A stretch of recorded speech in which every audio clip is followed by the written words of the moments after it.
কলকাতা টিভিতে আপনাদের সকলকে স্বাগত। আপনাদের সঙ্গে রয়েছে আমি অঙ্কুর। শুরু করছি পলিটিক্স। চুপি চুপি চুপি কোনো চোর এসেছে, ধীরে ধীরে ধীরে মন যেতে বসেছে। এই ছিল একটি বাংলা সিনেমার গান। কিন্তু এখন শুধু মন নয়, ধন প্রাণ সব যাবে। যা কিছু পবিত্র তাই ব্যক্তিগত, এমনটাই শুনেছিলাম আমরা। আর পবিত্র সে গেছে বিনা পয়সার রেশন নিতে। আর সেই রেশন দেয় যারা, তারাই নাকি চুপি চুপি আপনার সমস্ত ব্যক্তিগত খবর জেনে নিচ্ছে নিঃশব্দে। এমনটাই অভিযোগ ভারত সরকারের বিরুদ্ধে। পেগাসাস স্পাইওয়্যার নিয়ে বিভিন্ন দেশে বিশিষ্টদের ফোনে আড়ি পাতা হয়েছিল, যার মধ্যে ভারতীয়ের সংখ্যা শখানেক। আমেরিকার আদালতে হোয়াটসঅ্যাপের দেওয়া হলফনামায় এমনই দাবি করা হয়েছে। ভারত সরকারও কি পেগাসাস স্পাইওয়্যার কিনেছিল? বিরোধীদের অভিযোগ তাই ছিল। কিন্তু কেন্দ্রীয় সরকার সুপ্রিম কোর্টে বলেছিল এ বিষয়ে দেশের নিরাপত্তার স্বার্থে তারা কোনো তথ্য দেবে না। এখন দেখার কোথাকার জল কোথায় গড়ায়।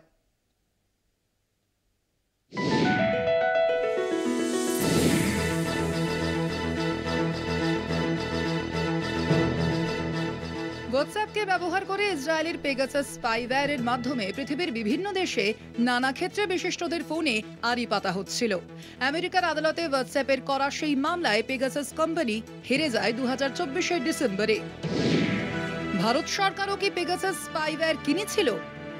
ভারতের সুপ্রিম কোর্টে কেন্দ্রীয় সরকার বলেছিল এই বিষয়ে দেশের নিরাপত্তার স্বার্থে তারা কোনো তথ্য দেবে না।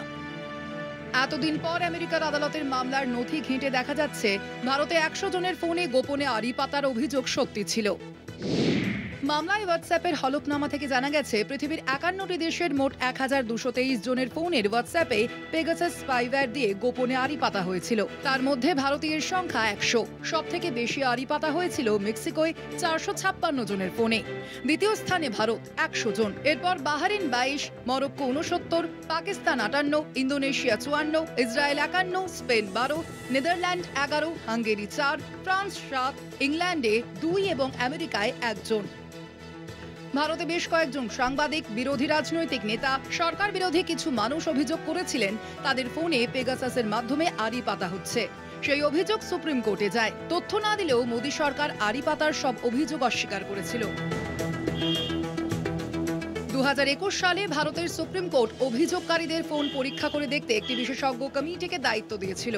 সেই কমিটি তাদের রিপোর্টে বলেছিল তদন্তে সরকারি সহযোগিতা পাওয়া যায়নি এবং তারা নিশ্চিত করে বলতে পারছেন না যে ওই সব ফোনে পেগাসাস স্পাইওয়্যার দিয়ে আড়ি পাতা হয়েছিল কিনা। এখন প্রমাণ হলো পেগাসাস দিয়ে ভারতে 100 জনের ফোনে আড়ি পাতা হয়েছিল। তবে কারা বা কোন সংস্থা সেই কাজ করেছিল তা এখনো জানা যায়নি।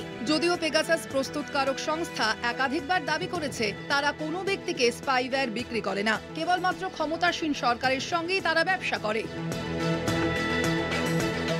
কলকাতা টিভি। মনে পড়ে সেই দিন যখন মুম্বাই শহর ভিজে গিয়েছিল নিরীহ অসহায় মানুষের রক্তে। চারদিক ভরে উঠেছিল মানুষের আর্ত চিৎকারে। গুলির পর গুলি বৃষ্টি করেছিল আজমল কাসাভ আর তার দলবল। সেই মুম্বাই হামলার অন্যতম চক্রী পাক বংশোদ্ভূত তাহাবুর রানা। প্রায় 1.5 দশকের চেষ্টায় তাকে কবজায় পেল ভারত। আর তা নিয়ে একক কৃতিত্ব জাহির করে রাজনীতির আসরে নেমে পড়েছে কেন্দ্রের শাসক দল বিজেপি। 2008 সালের জঙ্গি হামলার তদন্তে উঠে এলেও রানা আমেরিকার হেফাজতে ছিল। ভারতের সঙ্গে মার্কিন যুক্তরাষ্ট্রের প্রত্যর্পণ চুক্তি কার্যকর হওয়ার সুবাদে রানাকে হাতে পায় ভারত। কিন্তু সেই প্রক্রিয়ার শুরু হয়েছিল মনমোহন সিং সরকারের আমলে। আজ কেন্দ্রীয় স্বরাষ্ট্রমন্ত্রী অমিত শাহ এই ঘটনাকে মোদী সরকারের কূটনৈতিক জয় বলে দাবি করতে শুরু করেছেন। তার যথার্থতা নিয়েই আদতে প্রশ্ন দেখা দিয়েছে। কারা এত লাফাচ্ছে? গত 10 বছরে বিজেপি শাসনে কি দেখেছে ভারতবাসী? পুলওয়ামা হামলার রিপোর্ট নেই, কাশ্মীরে মানবাধিকার নিয়ে প্রশ্ন, মণিপুরে রাষ্ট্রপতি শাসন, বাকি রইল কি? যার মন কি বাতে জায়গা পায় না মণিপুর, তাঁর 2011 এক্সপোস্ট নিয়ে মাতোয়ারা বিজেপি। মনমোহন সিংকে সাইলেন্ট মুড বলা মোদি আজ অবধি সাংবাদিকদের মুখোমুখি হলেন না। ডিয়ার ফ্রেন্ড ট্রাম্প হুমকি, হুঁশিয়ারি, শুল্ক চাপানো সব করলো। নীরব হয়েই থাকলেন 56 ইঞ্চি। এটাই বিজেপি সরকার। লোকসভা ভোটের মুখে পুলওয়ামা হামলা নিয়ে একাধিক প্রশ্ন উঠেছিল, কিন্তু সেই 2019 সালের ঘটনার তদন্ত রিপোর্ট এখনো প্রকাশ হলো না। প্রতি মাসে প্রধানমন্ত্রী নরেন্দ্র মোদী মন কি বাতে হাজির হন। একতরফা কিছু সাজানো প্রশ্নের জবাব ও আত্মপ্রচার হয় মোদীর। সেখানে গত 2 বছরের বেশি চলা মণিপুরের দাঙ্গা প্রসঙ্গের ধারপাশ দিয়ে যাননি তিনি। মিতভাষী প্রাক্তন প্রধানমন্ত্রী মনমোহন সিংকে কটাক্ষ করলেও তাঁর 10 বছরের বেশি প্রধানমন্ত্রিত্বের আমলে একবারের জন্যও সাংবাদিকদের মুখোমুখি হওয়ার ঝুঁকি নেননি মোদী। প্রয়াগরাজে মহাকুম্ভ নিয়ে হাজারো বাগাড়ম্বর করলেও পুণ্যার্থীদের পদপিষ্ট হওয়া নিয়ে রাগ কাড়েননি প্রধানমন্ত্রী। ওয়াকফ সংশোধনী আইন নিয়ে যখন দেশ জুড়ে তোলপাড়, ঘটনাচক্রে ঠিক তখনই ফের উগ্র জাতীয়তাবাদের নামে মেরুকরণের লক্ষ্যে মুম্বাই হামলার চক্রে তাহাউর রানার প্রত্যর্পণকেই হাতিয়ার করতে চাইছে বিজেপি। কেন্দ্রীয় স্বরাষ্ট্রমন্ত্রী অমিত শাহ এই ঘটনাকে মোদীর কূটনৈতিক জয় বলে জাহির করতে শুরু করেছেন। তবে প্রাক্তন কেন্দ্রীয় মন্ত্রী তথা কংগ্রেস নেতা পি চিদম্বরম মনে করিয়ে দিয়েছেন, মার্কিন প্রত্যর্পণ প্রক্রিয়া শুরু করেছিলেন Manmohan Singh. I have no objection if they are taking credit for what they have done now, but they should also give credit to the previous government, which had done a lot. Government is a continuity. Government of India is a continuity. Please take credit for whatever you have done, but please give credit to whatever the previous government did. That's all. That it is a process which started in 2009 and it has fortunately culminated in 2025. ক্ষমতায় বসা ইস্তক মোদী সরকারের প্রতিটি আইনি সংস্কারের নেপথ্যে ধর্মীয় বিভাজনের রাজনীতি। সেই আধারেই হিন্দু রাষ্ট্রবাদ উস্কে দিয়ে মেরুকরণের চেষ্টা করেছে পদ্ম শিবির। এবার ওয়াকফ নিয়ে সুপ্রিম কোর্টে মামলা, দেশ জুড়ে বিক্ষোভ। পরিস্থিতি সামাল দিতে পাক বংশোদ্ভূত রানার গ্রেপ্তারির অস্ত্রেই ভরসা মোদী শাহের। কলকাতা টিভি। একটা ছোট বিরতির পর ফিরে আসছি, সঙ্গে থাকুন। একটি মেয়ের স্বপ্ন ছিল শিক্ষক হওয়ার, বিশ্ববিদ্যালয়ে পড়বে, ছোট ছোট বাচ্চাদের শেখাবে, এই ছিল তার আশা। কিন্তু এক বোমায় উড়ে গেল তার পা, সঙ্গে ভেঙে গেল তার ভবিষ্যৎ। এখন সে হুইল চেয়ারে বসে, কৃত্রিম পা আর একটু স্বাধীনতার আশায় দিন গুনছে। বলছি গাজার যুদ্ধের কথা। এই যুদ্ধ হাজার হাজার মানুষকে পঙ্গু করে দিয়েছে।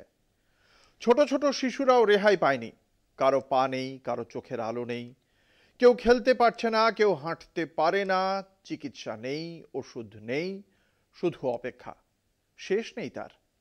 6 সপ্তাহ ধরে ইসরায়েল গাজার 23 লাখ মানুষের জন্য সব রকমের রসদ বন্ধ করে রেখেছে।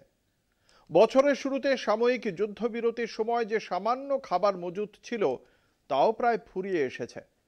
রিলিফের খাবার দেওয়া বন্ধ হচ্ছে, বেকারিগুলো বন্ধ, বাজার ফাঁকা। এর মধ্যেই যুদ্ধবিধ্বস্ত গাজায় প্রায় 4500 নতুন পঙ্গু মানুষ কৃত্রিম অঙ্গের জন্য অপেক্ষা করছে।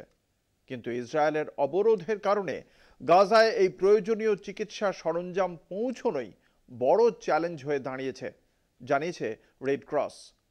বোমা বারুদ শুধু নয়, খাবারের জন্য চলছে আরেকটা যুদ্ধ। মার্চ মাসের শুরু থেকে ইসরায়েল গাজার ওপর সম্পূর্ণ অবরোধ করেছে। সব রাস্তা বন্ধ, সব খাদ্য সামগ্রী আটকে, দোকান ফাঁকা, বাজার শুনশান। 1 ক্যান বিনস গরম করে খাচ্ছে 13 জনের পরিবার। রোজ সকালে বেরিয়ে গাজা শিশুরা ঘুরে বেড়ায় এক বাটি ভাতের আশায়। শিশুরা কাঁদে, মায়েরা দুধ দিতে পারে না। গাজার মানুষ বলছে, বোমায় না মরলেও এই অবরোধ আর ক্ষুধায় মরবো আমরা। এটাই এখন গাজার জীবন, স্বপ্নহীন, খাদ্যহীন, অবরুদ্ধ এক অপেক্ষা, শুধুই একটু বেঁচে থাকার জন্য।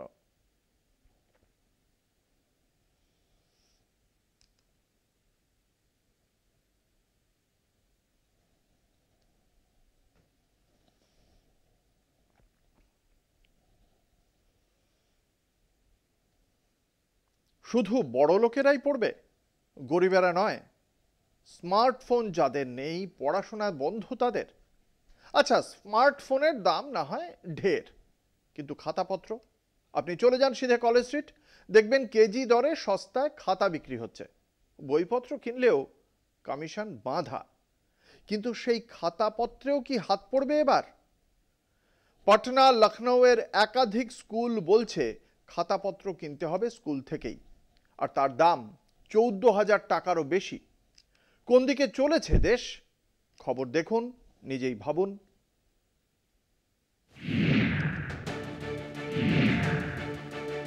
পাটনার স্কুলে তগলকি কারবার।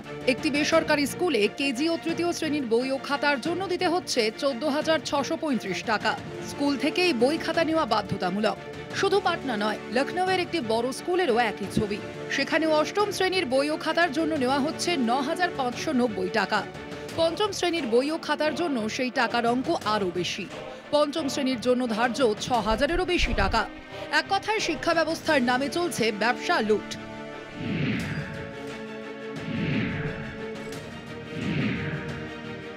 ছেলে মেয়েদের ভালো স্কুলে পড়াশোনা করাতে গিয়ে কপালে হাত অভিভাবকদের। দিন দিন মধ্যবিত্তের হাতের বাইরে চলে যাচ্ছে বেসরকারি স্কুল। শিক্ষা ব্যবস্থায় এই লুট নিয়ে যদিও মুখে কুলুপ নেতা মন্ত্রীদের। এনডিএর সরকার বলেই কি এই লুটে ছাড়? কারো বলার সাহস নেই। যারা টাকার গদিতে শুয়ে থাকে তাদের কাছে এই টাকার অঙ্ক সামান্য হলেও যারা দিন আনে দিন খান তাদের কাছে বিরাট বোঝা। কিন্তু এই গরিব মধ্যবিত্তদের হয়ে বলার লোক কই? যারা জনগণের প্রতিনিধি তাদের ঘরেই ঢুকছে না তো এই লুঠের ভাগ। সেই জন্যই কি অবাধে চলছে শিক্ষার নামে ব্যবসা? শুধু পাটনা বা লখনউ নয়, খুঁজ নিলে হয়তো ডাবল ইঞ্জিন সরকারের আরও রাজ্যে দেখা যাবে এই একই জুলুম। কলকাতা টিভি। একটা বিরতির পর ফিরছি, সঙ্গে থাকুন। আপনারা দেখছেন পলিটিক্স, আপনাদের সঙ্গে রয়েছে আমি অঙ্কুর। বিশ্বজুড়ে সংকটে মার্কিন মুদ্রা। আমেরিকার দাদাগিরি কি তবে শেষ হতে চলেছে? ট্রাম্পের চোখে চোখ রেখে আমেরিকার উপরে 125% শুল্ক চাপালো চীন। আগে আমেরিকা চীনের উপর 145% শুল্ক চাপিয়েছে। সুইস মুদ্রা, সুইস ফ্রাঁর নিরিখে 1.2% পড়ে গেছে ডলার।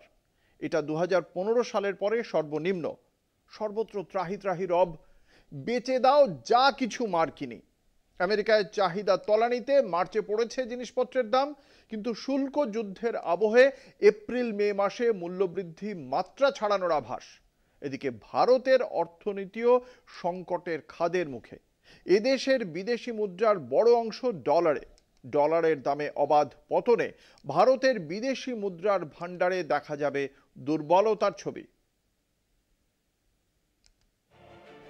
ডলার বিক্রির যেন দৌড় প্রতিযোগিতা। মার্কিন মুদ্রা বেচে কেনা হচ্ছে সুইস ফ্রাঁ, জাপানি ইয়েন, ইউরোপের ইউরো, সোনা। শুক্রবার বিকেলে বিশ্ববাজারে সোনার দাম সর্বকালীন উচ্চতায়। অন্যদিকে ট্রাম্পের 145% শুল্ক চাপানোর পরে চীনা মুদ্রা ওয়ান বেশ পড়ে গিয়েছিল মঙ্গলবার। কিন্তু চীনা সরকার দৃঢ় অবস্থান নেবার পরেই বাড়ছে চীনা ওয়ান। এই মুহূর্তে তার সর্বকালীন উচ্চতার কাছাকাছি। দুর্বল ট্রাম্প, পেশি দেখাচ্ছেন জিনপিং। ট্রাম্পের চোখে চোখ রেখে আমেরিকার ওপরে 125% শুল্ক চাপালো চীন।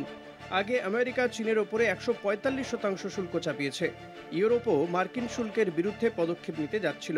হঠাৎই ট্রাম্প চীন বাদে অন্য সবার ওপর চাপানো শুল্ক স্থগিত করেন 90 দিনের জন্য। ওই 90 দিনের জন্য ইউরোপও মার্কিন দেশের ওপর বাড়তি শুল্ক স্থগিত করেছে। এদিকে শুল্ক স্থগিতের কয়েক ঘন্টা আগে শেয়ার কেনার পরামর্শ দিয়ে অভিযোগের মুখে খোদ ট্রাম্প। স্থগিতের সিদ্ধান্তের ঠিক পরেই আমেরিকার শেয়ার বাজারে উত্থান দেখা গিয়েছিল। অভিযোগ, নিজের বিশ্বাসভাজনদের আগাম ইঙ্গিত দিয়েছেন শেয়ার বাজার বাড়তে চলেছে। এসবের প্রতিক্রিয়ায় বৃহস্পতি শুক্রবার জুড়ে পড়ছে মার্কিন শেয়ার বাজার। আমেরিকায় চাহিদা তলানিতে, মার্চে পড়েছে জিনিসপত্রের দাম, কিন্তু শুল্ক যুদ্ধের আবহে এপ্রিল মে মাসে মূল্যবৃদ্ধি মাত্রা ছাড়ানোর আভাস। এদিকে ভারতের অর্থনীতিও সংকটের খাদের মুখে। এদেশের বিদেশি মুদ্রার বড় অংশ ডলারে। ডলারের দামে অবাধ পতনে ভারতের বিদেশি মুদ্রার ভাণ্ডারে দেখা যাবে দুর্বলতার ছবি। এবার কি ভারত ও ডলারের সঙ্গে দূরত্ব বাড়াবে? কলকাতা টিভি। এটাই শেয়ার কেনার সেরা সময়, লিখলেন বর্তমান মার্কিন প্রেসিডেন্ট ডোনাল্ড ট্রাম্প নিজের সোশ্যাল মিডিয়া হ্যান্ডেলে। কয়েক ঘন্টা কাটতে না কাটতেই প্রেসিডেন্টের মুখে আরেক ঘোষণা, চীন ছাড়া অন্যান্য দেশের ওপর থেকে শুল্ক স্থগিত। তারপর শেয়ার বাজারে আগুন, বাড়ল শেয়ারের দাম। যারা ট্রাম্পের পোস্ট দেখে আগে ভাগে শেয়ার কিনেছিলেন তাদের মুখে এখন হাসি, কারণ তাদের পকেটে ঢুকেছে কোটি কোটি ডলার। কিন্তু প্রশ্ন উঠছে, ট্রাম্প কি জানতেন তার ঘোষণায় কি হতে চলেছে? তিনি কি আগেই জানতেন বাজার কোথায় যাবে? আর সেই তথ্য কি পৌঁছে গিয়েছিল তার ঘনিষ্ঠ মহলে? এটাই যদি সত্যি হয় তাহলে বিষয়টা আর শুধু টাইমিং নয়, এটা হতে পারে রাষ্ট্রনেতার আসনে বসে পরিকল্পিত ইনসাইডার ট্রেডিংয়ের নজির। রাষ্ট্রের সর্বোচ্চ পদে বসে যদি কেউ বাজারের স্পেকুলেশন খেলেন, তাতে শুধু বাজার নয়, কেঁপে ওঠে গণতন্ত্রের ভিত। একটা দেশের প্রেসিডেন্ট যদি শেয়ার বাজারে ইঙ্গিত ছড়িয়ে দেন লাভ করার নিজের মহলকে, তাহলে রাষ্ট্র আর বাজারের ব্যবধানটা কোথায় থাকে? উত্তরটা খুঁজতেই এখন আমেরিকা চাইছে জবাব। এই জিনিস তো আমাদের এখানে হয়ে গেছে। লোকসভা নির্বাচনের ফল ঘোষণার আগে নরেন্দ্র মোদী ও অমিত শাহ একযোগে বলেছিলেন এই হচ্ছে শেয়ার কেনার সেরা সময়। তারপর ধাক্কা খেল শেয়ার বাজার। কংগ্রেস তো সরাসরি শেয়ার ম্যানিপুলেশনের অভিযোগ তুলেছিল বিজেপির বিরুদ্ধে। এবার সেই পথেই হাঁটলেন ট্রাম্প। বিশ্বগুরুই কি পথ দেখালেন তবে?